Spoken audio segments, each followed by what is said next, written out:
So thank you for the warm welcome. Thank you for having us here. Well, before we go into detail about our journey building a data mesh at Helvetia, I would like to briefly introduce ourselves. Some of you know us already, but well, in the middle we have Thomas Stuber, a brilliant brain, sadly not working for Helvetia. He's from a company called IPT.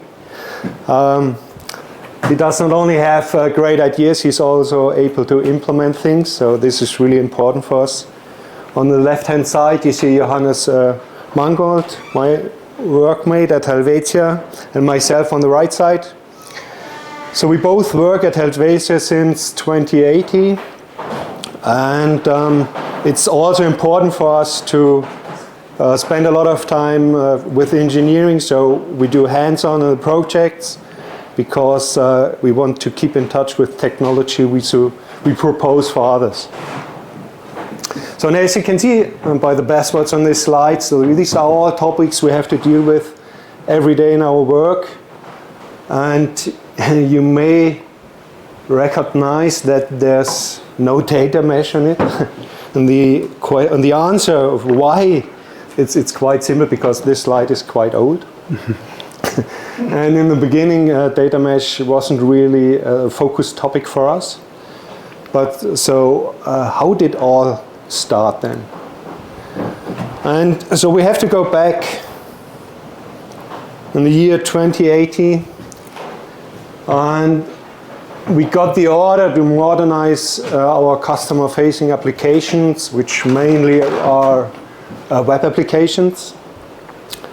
And well, we got, from our management, we got some strategic goals which were mostly focused on customer centricity. So, for example, we should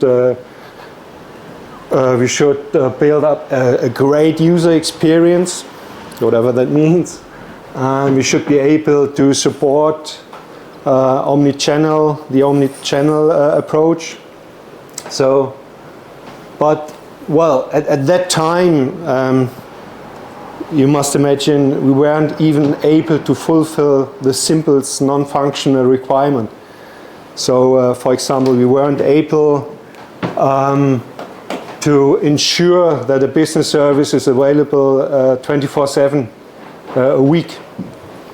So this was a big problem, and it wasn't possible because we still have our legacy core systems which are not running after 6 o'clock in the evening.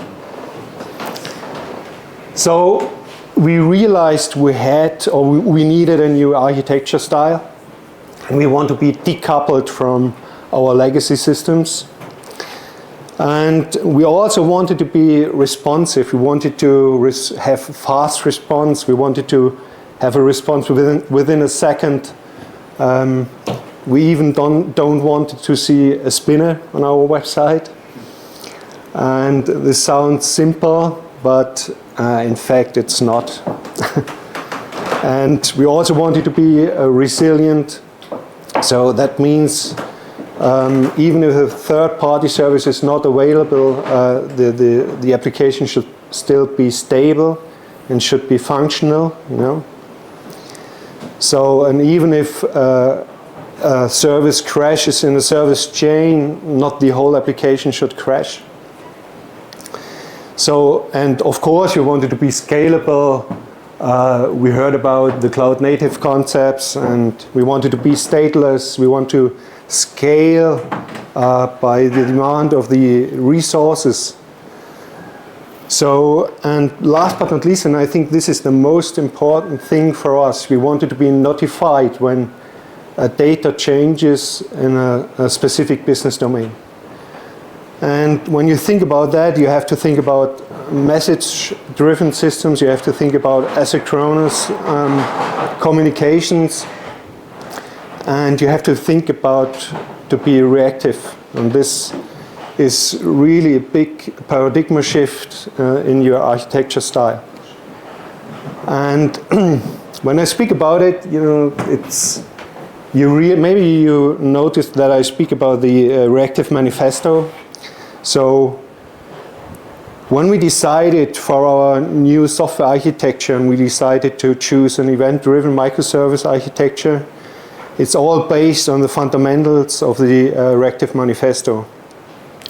So after that, we had the chance to prove our architecture with quite a big project in one specific business domain. And we had to decide which technology we should use. And so we came up with polyglot persistence. We use document-oriented databases like MongoDB because it's schema-less and it follows the paradigm to be quite fault-tolerant when writing data. We use Elasticsearch for full-text searches and so on. For the message-driven thing, we rely heavily on Kafka and Kafka Streams with change data capture to be informed about data changes in our specific business domain applications. And beside of the technology, we also realized that the event-driven microservice architecture fits really good with the domain-driven design methodology. So we started focusing to be more domain-driven. And well, we started the project. We were successful with the project. We finalized it in time and budget, and it was quite a big success. And I think at that point of time, it was the first time, when we really had to think about a data mesh, because with the success of this project, a lot of other business domain in our enterprise started their projects, and we realized that there is a need, for a data interchange between the domains. And I think this is the right point of time to hand over to my workmate Johannes, who will give you more insights on how we understand the data mesh at Helvetia. Thank you.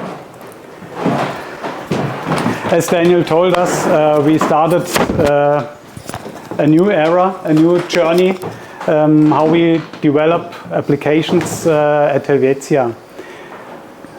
Starting in 2018, I think, we invested a lot in building a cloud-native infrastructure. After many evaluations and proof of concepts, we decided to go with a Kubernetes container platform from Red Hat, OpenShift, and this was the starting point. On top of that, we thought about how to create a great infrastructure to fulfill these ambitious goals we got from the business, with strategic goals from our company. So we created the first infrastructure environment based on cloud-native concepts with self-service in mind, and had the base to start with first applications and first results. Also, Daniel told that we early got the first buy-in from a business division to go live with us. It was a brave decision at that point in time, because everything was new. At this time, we had a kind of greenfield mixed in a brownfield scenario, and we accepted the challenge, and first product teams grew up and created applications in a completely different style as they did before. We decided to go with application design motivated by event-driven microservice architecture, and went live with the first product in 2019. And next products teams came up. It was a big mind shift, not only from a technology perspective, also a big mindset shift in a company like Helvetia. So it was a very interesting time. To many negotiations. We had to convince management. We had to prove things, and had the chance to do it with a really important application to bring to production. So this was the first success, and shortly after we came to the topic of tonight. We changed the way how we want to integrate or manage our data, our business data, and we came to the conclusion that we start to create a data mesh. And it was, we already had some experience with a microservice approach, and found it was a perfect fit beside that approach. So what is a data mesh? Traditionally, even at Helvetia, there was a central data team, a central data warehouse team, where we synchronized operational data with analytical data, with batch jobs, had many delays, very expensive integration efforts, and had problems with time to market with that style of data management. So with data mesh, we had an approach which shares many similarities in concept with the event-driven microservice idea. So the data management is distributed as the microservices to business domain aligned product teams. So we provide data as product in the via data mesh with the same teams as we provide business capabilities with our applications. And that's an incredible move forward in terms of quality, in terms of scale and agility, because the teams are independent and full of domain knowledge, and the best place where we can offer such kind of data to the rest of the organization. So the concept was of a data mesh was a perfect match based on our cloud native infrastructure with self-services and continuous integration and continuous delivery. We were able to fulfill the need of the decentralization aspects as well as governance. So it was always the question, who is responsible for the quality, for security? And the answer is simple. It's the responsibility moves to the different business domain teams. And the governance overall is automated in code where it can be in our pipelines, where we offer data products as APIs. So we started with first core system domains to offer new data products with in the data mesh style, and now I think we are nearly complete along our value chain. So we are able to to deliver every product team our core business data in that kind of integration style. And all aligned with the architectural style and the style how we operate, design, and provide our business capabilities as well as our data. It was a great mind shift, and it's still a journey. And everything is decoupled. Decoupling is a big issue in our architecture, overall macro architecture. So the data APIs are provided as Kafka topics. And everyone who wants to consume or provide a data product can do it as well via with our self-services.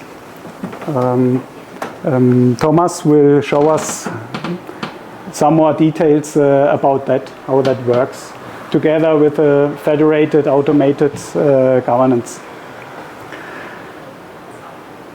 When we look one step closer to a typical data product in the data mesh style at Helvetia, we can see now the logical structure of an API which was created in a brownfield scenario. So we had a legacy system, a mainframe based system, keeping its state in a relational IBM DB2 database. You can find that in every company, and applied an awesome technology called change data capture, CDC, to get data out of the database by consuming changes on the transaction log and forwarding them to Kafka topics. In this step, we had a non-invasive way how to extract or bring data at rest to data in motion. But this is not a data product. These are raw events, and there's no business knowledge in it. And now, in the next step, the domain business knowledge comes in place. So we have to bring the single entities together in a meaningful way for all kinds of consumers, which is an important aspect of a data mesh product, because we want to serve the requirements of operational consumers as well as analytical consumers. So we are an insurance company. Most of our core systems deal with temporal data, so we offer in our APIs the current state of our business data as well as the history of data. So some operational systems need both, some only the current state. Analytical consumers are interested in the history always. So this all happens in a stateful Kafka streaming app, which also runs on our cloud-native infrastructure based on OpenShift. And we see more details in that in the next slides. Thomas will show us how state is managed in a cloud-native environment. It's not easy. But with Kafka Streams in our infrastructure, it's a perfect match with the technology. So the products are offered as an API with the mindset of a product. The product team offers the product to its consumers as if they were their customers. They take care of consistency.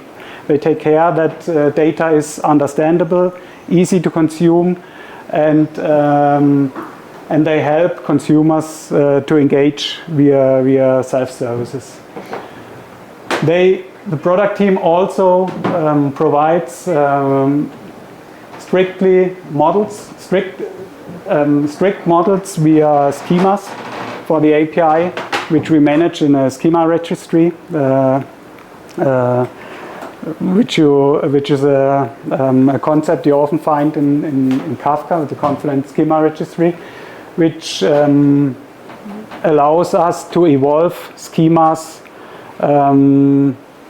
in a very decoupled way between consumers and producers. So we are able to evolve and fix schemas in non-breaking ways without changing consuming or providing. And with our versioning concept, with breaking changes, we are able to not to switch existing API versions to newer versions and force consumers to change the topic they consume. So it's very flexible and decoupled. The third part of our API is, in most cases, a library which covers the resolving of reference data, like salutation codes translated in all languages, or special policy codes and so on, which are codes which is part of the core domain, provided as library so that consumer easily can get use of it. At last we can show translated text on user interfaces. So with that in mind, we cover the four principles, the four pillars of data mesh. We decentralize data management to smaller teams, to product teams, which serve or provide the products in a DevOps culture and are responsible for quality and security with domain ownership and the data as a product. We make it accessible, easy findable and readable over our self-service platform. And we have automated distributed governance with code checks, pipelines, and workflows when in our self-services. So this is a logical structure you mainly find in nearly all data products we have. So Thomas now steps one step deeper in how the stateful business logic comes in.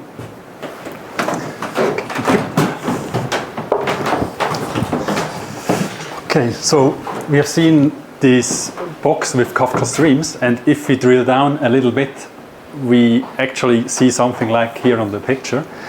To be a bit more precise, we have often like two layers, like two apps, which are working sequentially after each other. And we have, like in the blue boxes, you see these two apps. We call one is called raw. It's like a pre-processing step, and we have an API step which actually does the magic Johannes said. So there is the place where the data products are built, and both apps are microservices based on Quarkus, and we use, as already said, the Kafka Streams. And just for interest, I don't know if somebody knows already Kafka Streams or some people. Oh, okay, right, so it's good. Yeah, maybe just to quickly explain a bit how those Kafka Streams work. It's pretty cool because the CDC topics at the top, so this is directly data from the database, basically, or events from the database. And they serve as an input in Kafka Streams, and Kafka Streams always produces output again to Kafka. And in the middle, we kind of do the processing and have internal states for that. And the raw app basically does this pre-processing and prepares everything for simple calculations afterwards. So basically every table from a database is a CDC topic, and every CDC topic results in a so-called raw topic. This is an internal term we use. It's like an intermediate topic. And we decoupled it for several reasons. So it's just a design that fits for our cases, and also to distribute a bit the load. And the API part then basically consumes all the raw topics and does merging, joining, filtering, and finally we do the mapping. And then we have from these single table events, we combine this aggregated state, and that can represent the current state or the history or whatever we need to do. And maybe something also to say about a characteristic here is, whenever we build something, these events can occur in any order and in any time. So we never really know if something is finished. And therefore we have a kind of eventual consistency behavior. So in the end, if all events from CDC are processed, the output is complete. But sometimes we are not really sure, is it already done or not? And we also talk about this later on a bit more. So basically then we have like two apps, and they get deployed on OpenShift. And in the end, we use stateful set to do the deployment. So we use stateful sets. Basically, we have two examples here. Again, are the raw apps. Like we have 3 pods, and then all the pods also need state. So we need persistent volumes in order to keep local data for different reasons. Also then, it's basically the same. It's the API app again, how they are deployed. Typically, we have a kind of default with 3 pods and 3 pods, but depends on the case and app. We have also lower or higher replicas in use. Yeah, the state handling is sometimes a bit tricky. Also, Kafka Streams keep state. Kafka Streams can rebalance state between pods. I think it would fill another presentation. But it's this kind of setup is a good way to go for us so far. Also, why it's not a bad fit is per default topics have like 3 partitions. The ones who already know Kafka a bit know you can split workloads by partition, and by this default number we can also use 3 pods per partition to work on it. And so in the end it's just how we deploy it. It works quite well. Another topic when we talk about deployment is actually scaling. We don't use auto-scaling or something at the moment. We made some tests, but it's quite tricky. We currently mostly do it manually. So sometimes we have the need for a manual upscale, especially when we have large loads. We talk about on the next slide.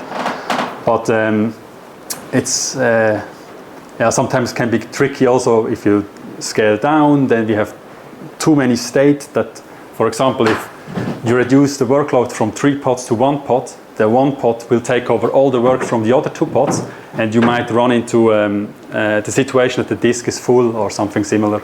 So it's, even we do it manually, is quite can be tricky in operations. And actually, one situation I would like to highlight, especially for where we would need scaling, but it's not so easy, is this situation. We call it initial loads. So initial loads is the situation when we initially want to do an end-to-end full load of the data. So basically we load, or we offload basically the mainframe through CDC or the host app, and we load the CDC topic. So that's one procedure. And then we consume with those apps. We have seen before all those events. I mean, this current example, we have like 800 million events initially. So those 6 pods, or plus minus 6 pods, they process everything and produce this output. And we will have maybe 50 million output events. And although there might be only like 10 million unique records, but due to this eventual consistency, we will publish some events multiple times until it reaches the final state. So this means also that our consumers, they will also need to consume all those content, process it, and do whatever they need to do with the data. And we have usually multiple consumers, so it can be quite some load for all of them, depending how they use the data. And what you see here is like, once we have done that, that might take some hours or a day or something like this. Then we switch in a daily mode, which maybe contains like 500 changes, or 5,000 changes, which is quite low. And we still have the same amount of pods running, but mostly they are more idling. So to come back to the scaling issue, during these initial load steps, we would like to basically scale up to process it as fast as possible to allow business to continue working. But often we have those loads not only initially, but also sometimes in case of issues, in some kinds of database copies and so on. There are situations where multiple systems at the same time reload those data from CDC. And in such situations, many apps at the same time would require a lot of resources, which then is a bit an issue from a pricing perspective on OpenShift, because for one day in half a year, all the apps would like to scale out at the same time. So there's a bit a difficult situation sometimes for us, but we solved it in a way with the current approach. It's like a trade-off and works actually not so bad. But still, the topic is still not so easy for the full organization. And as bigger this landscape grows, and as more consumers there are, and also as more shared APIs we have, as more data avalanches we have, so it goes through the full organization whenever we do these loads. Okay. The next point I would like also quickly to show is versioning. Johannes already mentioned it, but just quickly, because it's quite a simple concept, but very helpful for us. Usually we build these apps with version 1, and also the output topic is, or all output topics are versioned with major versions. And with the schema compatibility, we can actually support multiple schemas in one topic. So if there are small changes, we can apply them and roll data out without any issues for the consumers. And whenever we have bigger issues, breaking changes, we have a simple solution. So we simply provide the app a second time with new mappings, whatever is needed. And then we fill a new topic. So the consumers can switch whenever they are ready. And also, then they don't have stress. And also we can support for a certain amount of time 2 versions until one gets deprecated. Now you might ask, how does consumer know which topics are there and what can be consumed? And in Helvetia there is a tool called the API Catalog. This catalog basically allows you to browse all topics available. It's not only Kafka topics, there are also REST or SOAP APIs. And you can get an overview of what's available. You can browse for domains or other characteristics. And you also can drill down. So for example, this Zinseintrag example topic here, you can see on which stages are they deployed, who's the owner, who's responsible. Also, is the data classified or not? And you also see who's subscribing it. So basically in this case, it's our own apps, because it's not an external, an intra-domain app. It's an intermediate topic, so it's just internally used. And then, okay, it's a bit cut, but on this side you see more metadata and Kafka configs, etc. So the catalog is a good way for consumers to find topics or APIs. And as a last point, once you know what you want to consume, you can, via self-service, access those topics, and you can also profit from the governance which is baked into the full self-service. So on this slide, for example, this is how the self-service looks like. So this is basically a YAML definition. It's a GitOps approach Helvetia uses. So you can create your own topic or a tech user, and the tech user then can request access also via the same approach on the topics you want to read, for example. And you see also, hopefully it's readable, I hope so. You see the same information that we just saw in the catalog. So who is the owner and on which stages it is provisioned. And once you do a change, for example, you request access, or you want to change something like in this pull request, the self-service in Helvetia automatically detects the pull request. It adds, maybe that's actually here, it adds the person that is owner that needs to do an approval, otherwise you will not get allowance to get access to the topic, for example, or to roll out the change in the configuration. And you also see there is a highlighted option what validation rules are hit or are problematic. So you cannot merge now. As you see, the merge button is grayed out. But you need to fix the validations first. So you need to comply these governance rules. And for example, here, this Zinseintrag topic, where Johannes is owner, he needs to give an approval. Otherwise, we are not allowed to do this change. So with this platform that Helvetia has, we get these checks, and it's not only about approvals, there are many more checks from naming convention, etc. So it's all automated in the end. And once the pull request is merged, the self-service automatically provisions all the resources automatically. Exactly. So to wrap up everything, so we have seen, as Johannes and Daniel explained at the beginning, also from an implementation perspective, how this domain ownership works, how data products are built with Kafka Streams. And in the end, we also covered how self-service works and also how the government is implemented to have a data mesh working. So this is how it is implemented in Helvetia, and I think we are done. I don't know if you have something to add.